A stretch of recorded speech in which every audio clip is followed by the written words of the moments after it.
Morning. So this book is called The Secret Lives of Murderers' Wives by Elizabeth Arnott. It follows 3 different women living in the 1960s.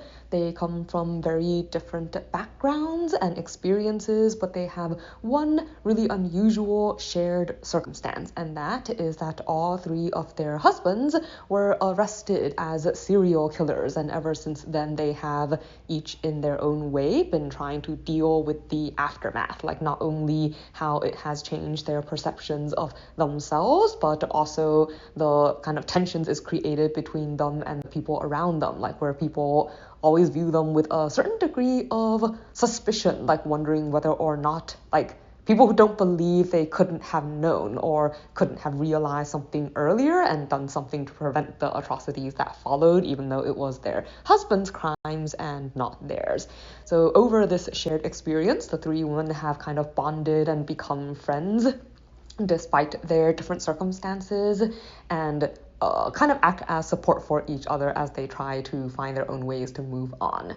But as this is happening, like, there was a recent death, like as they hear like some of the circumstances of the women who were murdered more recently strike all 3 women as being extremely unusual and possibly indicative of another serial killer. And because of this, as well as the fact that one of them like is trying to be a reporter, like they decide that they're actually really well qualified to try to figure out who the killer is. Like, since all 3 of them have had very personal experiences with people who turn out to be serial killers, like maybe they will be able to spot signs or help other people spot signs that will determine like who the killer is before he can claim more victims.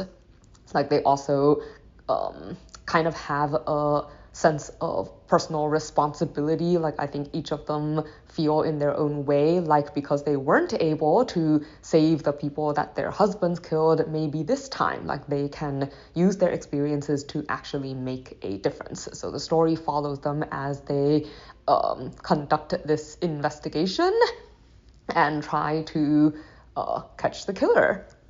So when I told Elena the title for this book, she told me she thought it sounded really scary. I don't actually think it's scary because a lot of, they don't really go into the actually living with a serial killer part. Like, all of that happened in the past. Like, it focuses a great deal more on how it's affected the woman personally afterward, like some of the thoughts that they have had, some of how it's made them question, I guess, their relationships and their perceptions of other people. I think that's something I thought this story did very well, like through their investigations, through their, trying to help these women who, are kind of like them, even though they don't know them.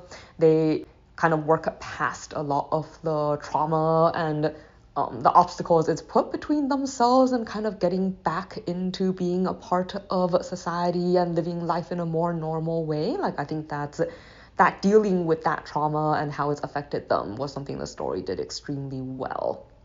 But let's see, I wouldn't really say there's anything in particular I dislike, but I kind of found myself wondering when I was reading the story why it chose to set it back in the 1960s. Like, it talks a great deal about the concerns that women have to deal with both in the workplace and in daily life, like a lot of the fears that someone has to deal with as a woman that a lot of men don't have to consider as much, and some of the implications of that, like as far as society goes. And I feel like a lot of those problems still exist, and in some ways I might have liked to see this story written more modern day to like look at those same issues within this context. Like, because I think it almost felt a little bit like by setting it back in the 1960s,